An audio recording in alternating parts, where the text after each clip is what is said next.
UPSC CSC 2023 ranks వచ్చాయి. అందులో మనకి 160th ర్యాంకర్ మనతో పాటు ఉన్నారు ఎన్బీకే గారు, నాగేంద్ర బాబు కుమార్ సార్. సో ఆయన యూపీఎస్సీ జర్నీ ఎలా జరిగింది ఏంటి ఇవన్నీ ఆయన మాటల్లోనే ఇవాళ తెలుసుకుందాం. Hello sir, congratulations, welcome to law excellence. Thank you. 160th rank వచ్చింది, మీరు ఎలా ఫీల్ అవుతున్నారు sir? Thanks ma'am for congratulating. And the feeling ఏముంది, చాలా హ్యాపీనెస్ ఉంది. అంటే ఇట్స్ 7th అటెంప్ట్, సో అందుకని I file 2 interviews previously. So ఆ ఒక ఎక్స్పీరియన్స్తో ఈసారి అయినందుకు చాలా సంతోషంగానే ఉంది. But I'm not able to express it through my words. Okay, so ఈ ఇన్ని ఇయర్స్ ఆఫ్ మీ జర్నీలో కన్సిస్టెన్సీ ఎలా ఉండింది సార్? అంటే కన్సిస్టెన్సీ బికాజ్ ప్యాషనేట్గా ఉన్నాను, బట్ సమ్వేర్ ఐ డైవర్టెడ్. అది I observe that I'm getting diverted అనేసి. సో ఫోకస్ తీసుకొని వచ్చి అండ్ దెన్ స్మాల్ రిజల్ట్స్ వచ్చేసరికి లైక్ ప్రిలిమ్స్ క్లియర్ అయ్యి నెక్స్ట్ మెయిన్స్ ఇచ్చి మళ్ళీ అది కాకపోవడం, దెన్ అగైన్ 2 ఇంటర్వ్యూస్ ఇవ్వడం. సో ఇదంతా అయ్యేసరికి I felt that okay, somewhere in me if I can change some things, కొన్ని మార్పులు చేసుకుంటే మంచిగా ఇంప్రూవ్ అవ్వచ్చు అనేసి నమ్మకం ఉంది. So that confidence and self belief right. Okay sir, అసలు ఎందుకు రావాలనిపించింది సివిల్స్ సైడ్ కి? Okay, what motivates you? It was inspiration. Like back then when I was in 8th standard లో ఉన్నప్పుడు మా డిస్ట్రిక్ట్ డీసీ గారు, కలెక్టర్ గారు మనోజ్ కుమార్ మీనా అనే ఉన్నవారు. So he took lot of measures. So అప్పుడు he was earning some respect. So ఇలా మనం చేస్తే ఎందుకు అర్న్ చేయకూడదు, because respect is always earn, not given, right? So అదైన తర్వాత డీకే రవి అని వినుంటారు. సో ఆయన కూడా చాలా మంచి పనులు చేశారు. So they was some lot much inspiration. So అలా we can learn, we can earn the respect అనేసి I joined. Your background sir చెప్తారా మా వాళ్ళకి? +2 వరకు కోలార్లో చదివాను, అంతా కర్ణాటక వస్తుంది. సో ఆఫ్టర్వర్డ్స్ మెకానికల్ ఇంజనీరింగ్ చేశాను బెంగళూరు ఇన్స్టిట్యూట్ ఆఫ్ టెక్నాలజీ అని బెంగళూరులో. అండ్ సిన్స్ దెన్ 2016లో పాస్ అవుట్ అయిన తర్వాత I went to Delhi for coaching. And then అక్కడ కోచింగ్ తీసుకునేటప్పుడు Rambabu sir was associated with Vajiraman గారు. సో అప్పుడు సార్ క్లాస్ తీసుకున్నారు. So it was good. Afterwards చదువుకుంటూ ఆన్ మై ఓన్ చేశాను. ఓకే, ప్రిలిమ్స్ ఇది స్ట్రాటజీ ఏంటి సార్? మీ సక్సెస్ స్ట్రాటజీ ఎలా చెప్తారు మీరు? Ma'am, only one strategy I believe in overall prelims, mains, interview. Having knowledge. Knowledge అంటే not just information, having more clarity about that thing, particular thing, ఎక్కడ inter connections ఉన్నాయి ఇవన్నీ తెలుసుకోవడం, ఆ క్లారిటీతో కాన్ఫిడెన్స్ ని పెంచుకోవడం.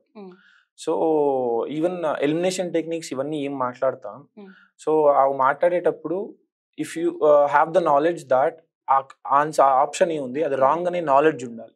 రైట్ అనే నాలెడ్జే కాదు, రాంగ్ అనే నాలెడ్జ్ ఉన్నప్పుడు so you can eliminate. So overall నాలెడ్జే పనిచేస్తుంది. And apart from that approach, చదవడం కానీ, like we overlook some words, extreme words కానీ, సో అవన్నీ అప్రోచ్ అక్కడ మైండ్ఫుల్ గా చదవడం, ఈ అప్రోచ్ ని పెంచుకోవాలి. అండ్ దెన్ మార్క్ చేసేటప్పుడు ఇదొక్కటి మార్క్ చేసి ఉంటాం, బట్ ఇక్కడ ఏదో మార్క్ చేసేస్తాం. అలాంటి తప్పులు, చిన్న తప్పులు అవాయిడ్ చేయడం, ఇది అప్రోచ్ పెంచుకోవడం. So the third thing is intuition, risk taking attitude పెంచుకోవడం. Like you have to observe, like మీరు రిస్క్ తీసుకున్నది ఎంతవరకు పాజిటివ్ అవుతుంది. లైక్ 10 క్వశ్చన్స్ రిస్క్ తీసుకున్నప్పుడు అట్లీస్ట్ 4 రైట్ అవుతున్నాయా, 6 రాంగ్ అయినప్పుడు 4 మార్క్స్ యాడ్ అవుట్ ఉంటుంది. Okay, and then the net positivity దాన్ని చూసుకున్నప్పుడు ఒక 20 క్వశ్చన్స్ తీసుకున్నప్పుడు 8 మార్క్స్ యాడ్ అవుతుంది. ఈవెన్ 0.5 మార్క్స్ లో we don't get through prelims, we fail. So ఇక్కడ 8 మార్క్స్ యాడ్ అవుతున్నప్పుడు we definitely ace the prelims as well. So 4th point వచ్చేసి practice. Practice as much as you can. Do mistakes, learn from your mistakes, observe your gaps, and then fill the gaps. ఎక్కడెక్కడ gaps ఉన్నాయి, approach లో gap ఉందా, knowledge లో gap ఉందా, మన intuition లో gap ఉందా, ఇవన్నీ ఫిల్ చేసుకుంటుంటే then will be growing. About your optional sir? Optional వచ్చేసి PSIR. ఓకే సార్, పిఎస్ఐఆర్ అక్కడ శుభ్రారంజన్ మ్యామ్తో తీసుకున్నాను. Okay sir. So I use to take crash courses also for mains. Mhm. This time ఢిల్లీకి వెళ్ళి రాశాను. Okay, even though sir. I was taking films in Bengaluru. Mm. This time Delhi centre mains తీసుకొని అక్కడ prepare అయితే బాగుంటుంది. ఎస్పెషలీ నా last 2 అటెంప్ట్స్లో interview ఇచ్చినప్పుడు Okay, sir. నా ఆప్షనల్ వచ్చేసి 246 and 248 వచ్చింది. Very so nice. 4-5 మార్క్స్లో అక్కడే మిస్ అయింది కాబట్టి Mm. So I thought that I have to prepare for this one focus Yes. Preparation on optional. Option. So అందుకని ఢిల్లీకి వెళ్ళి ప్రిపేర్ అయ్యాను. Okay, sir. How Law Excellence helped you in this preparation? Ma'am first నేను associate అయినప్పుడు లా ఎక్సలెన్స్తో నా first interview టైంలో associate అయ్యాను. Interview guidance ఉండింది. Mm. So I got 165 both the times ఇంటర్వ్యూలో. Okay, sir. Apart from that I went in to some RRP classes also some times. Yes, so sir. That help me. నేను usually ఒక polity revision చేయాలంటే Mm. Some at least 3-4 days అవుతుంది. Yes, sir. Even when you have good knowledge about that, Mm. కొంచెం బాగా retain అవ్వడానికి చేయాలన్నప్పుడు 3-4 days minimum అవుతుంది. Yes, so అది 1 or 2 daysలో చేసేవాళ్ళు. At least they use to try that. Mm. So somehow it help me. Mm. And ఒక్కసారి economy RRP attend అయ్యాను. Mm. So that some times help me. Apart from that ఒకసారి test పెట్టారు బెంగళూరులో. Mm. ఆ టెస్ట్లో ఏస్ చేసిన వాళ్ళకి టాప్ 25కి ఇది పెట్టారు, free library Okay, and sir. Prelims test series, Mm. Mains test series అనేసి. So that I aced. And then అక్కడ తీసుకున్నప్పుడు I wrote some tests and then prelims test ఇచ్చాను. That was a practice for me. Mm. So DV Rao sir ఆ రోజు వచ్చారు అక్కడ. Yes, so sir. he recognized that someone has given 2 interviews but still is there. Mm. And then అక్కడ recognise చేసినప్పుడు నాకు కొంచెం బాగా అనిపించింది. Mm. Like someone who is recognizing because I have not achieved something but done something which is recognizable. So అన్నప్పుడు then I realize that okay ఇంకా మంచిగా చేస్తే ఇంకా బాగానే రికగ్నైజేషన్ వస్తుంది. So recognization itself is the respect. Yes, sir. So ఇలా చేస్తూ sir చెప్పేవాళ్ళు ప్రాక్టీస్ చేయాలనేసి. Mm. సో నాకు ఆ ఎక్స్పీరియన్సెస్లో ఫెయిల్ అయిన ఎక్స్పీరియన్సెస్లో నేర్చుకున్నది ఏంటంటే I didn't practice much mains. Atleast prelims చేసేవాడిని. That's why was acing prelims but not mains చేసేవాడిని బట్ నాట్ హై లెవెల్లో. Okay, sir. So then mains ప్రాక్టీస్ని లాస్ట్ అటెంప్ట్లో బాగా చేశాను ఢిల్లీకి వెళ్ళినప్పుడు. Okay, so sir. It worked. Okay sir. And నార్మల్గా ఎలా ఉంటుందంటే వేరే ఇన్స్టిట్యూట్స్లో అలా ఒక మాక్ ఇంటర్వ్యూ పెట్టేసి ఇది మీ నాలెడ్జ్ ఇలా అసెస్ చేసి ఇలా ఆన్సర్ చేయండి అక్కడ సమ్ చెప్తూ ఉంటారు. ఓకే. బట్ మన ఐజీపీ ప్రోగ్రామ్ చాలా డిఫరెంట్. ఇక్కడ క్వశ్చన్స్ ఇచ్చి ఆన్సర్ చేయమని చెప్పడం, 360 degrees హోలిస్టిక్ అప్రోచ్ అనేది ఇయర్ జరిగింది అండ్ సెవెరల్ మాక్ టెస్ట్ అనేవి జరిగాయి. So what is the difference you observed? So exactly the same thing. Like హోల్సమ్గా, ఎందుకంటే హోల్సమ్గా థింక్ చేయడం. We're generalist. It said that IAS ace చేసిన వాళ్ళు they are generalist not specialist అంటారు. They are generalist because in life మనం ఒక్కదానిపైనే concentrate చేయలేం. So when we live we have to eat food, we have to maintain our health, we have to get educated and then skill ఎక్కడో improve అవ్వాలి, livelihoods ఎక్కడో చేయాలి. So దానికి infrastructure ఒకటి కావాలి. ఇలా అన్ని డిపార్ట్మెంట్స్ ఇన్వాల్వ్ అవుతాయి. సో ఇవన్నీ మైండ్లో పెట్టుకుని ఒక డిసిషన్ తీసుకోవాలంటే generalist is necessary. So specialization చేయాలన్నప్పుడు only the economist will think about the economy of this thing. So దాని ఎన్వైరన్మెంటల్ ఎఫెక్ట్ థింక్ చేయడము. సో ఒక జనరలిస్ట్ వచ్చేసి ఆ ఎన్వైరన్మెంటల్ ఎఫెక్ట్ ని తీసుకుంటాడు అక్కడ. ఆ environmental effect as well as ఒక ఇంటర్నేషనల్ రిలేషన్స్ పైన ఎలాంటి ఎఫెక్ట్ ఉంటుంది అని దాన్ని కూడా ఆలోచిస్తారు. సో దీనికోసం అట్లీస్ట్ జనరలిస్ట్ కావాలి. So that's the thing I think. Hard work or smart work, మీరు ఇందులో ఏది నమ్ముతారు? ఇదన్నీ సక్సెస్ అయిన తర్వాతే వస్తుంది హార్డ్ వర్క్ స్మార్ట్ వర్క్ అనేసి. Everyone works. If it works it's hard as well as smart. So I focus on smart work. Smart work in the sense that 16 hours చదివే వాళ్ళు ఉన్నారు కానీ అవ్వదు, క్లియర్ అవ్వదు. ఎందుకంటే రిటెన్షన్ ఉండదు. సో 16 hours చదివి 2 hours ని రిటైన్ చేయకపోతే it's of no use. Even if you are studying for 6 hours a day, 5 hours ని రిటైన్ చేస్తున్నావు అంటే you are better than that person who is studying for 16 hours కదండి. So I believe in smart work, hard work when necessary. During prelims అయిన తర్వాత ఆ mains 3 months ఉంది, అప్పుడు hard work పెట్టడం బాగుంటది. Okay sir. సో మన ఫ్యూచర్ ఆస్పిరెంట్స్ కి, మన స్టూడెంట్స్ కి ఏం చెప్పాలనుకుంటున్నారు మీరు?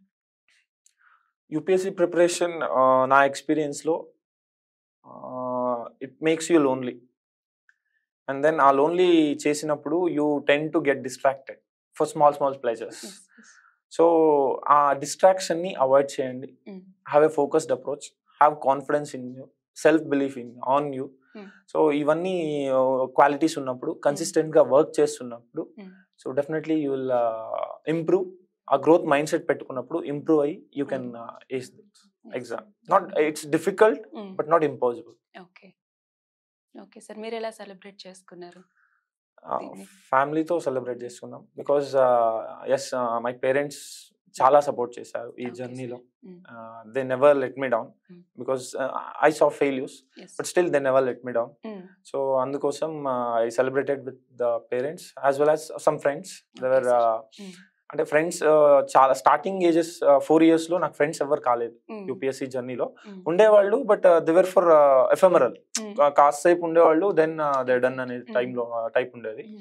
ఆఫ్టర్ 4 years ఆర్ సంథింగ్ కొంచెం మంచిగా క్లోజ్ అయిన బాండ్ క్రియేట్ చేసుకున్న ఫ్రెండ్స్ దొరికారు. So with them I did celebrate. Sir normally UPSC journey చాలా లోన్లీ అంటారు కదా, సో ఆ లోన్లీనెస్ ని మీరు ఎలా హ్యాండిల్ చేయగలిగారు అసలు? వన్ థింగ్ ఈజ్ అప్పుడప్పుడు గ్యాప్ ఇవ్వడం, like with every 15 days once ఒకసారి ఇంటికి వెళ్ళి రిలేటివ్స్ తో మాట్లాడడం, చిన్న పిల్లలతో మాట్లాడడం, దెన్ ఫ్రెండ్స్ తో ఎప్పుడైనా అవుటింగ్ వెళ్ళడం. బికాస్ 15 days అయిన తర్వాత కైండ్ ఆఫ్ లెథార్జీ వస్తుంది. సో అప్పుడు 1 day అట్లీస్ట్ గ్యాప్ ఇస్తే నెక్స్ట్ 3-4 days ఆ ఎనర్జీ కొంచెం ఇంక్రీజ్ అవుతుంది.